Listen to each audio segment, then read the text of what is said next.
过来是有民众来指控，讲台中营总身经外科的主任，甲两个医师，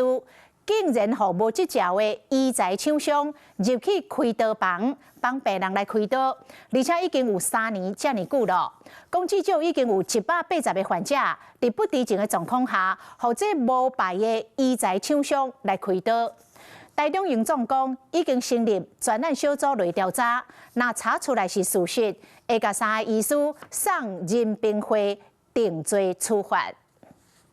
几6位医师徛伫咧手术室开刀，不过其中一个人毋是医生，是一位无医护执照的厂商。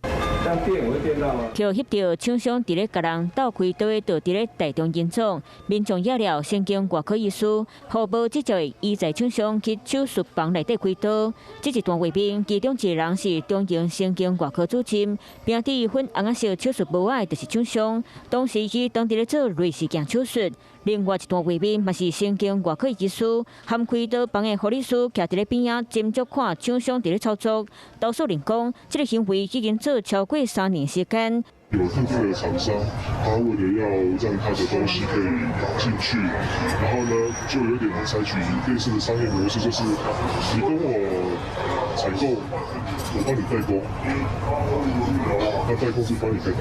投诉人认为，先经外科定定咧做类似镜手术，要操作真无简单。厂商拢是透过这个服务伫咧做生意。今天早上才看到影片，我们已经成立专案小组来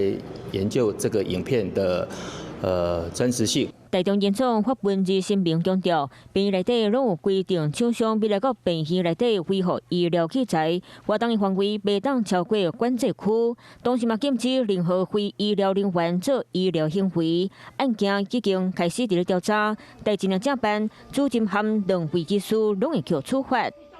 Hello， 我是雷亚，想要抢先掌握最及时的新闻资讯吗？赶快订阅、按赞、开启小铃铛，锁定华视新闻 YouTube 频道。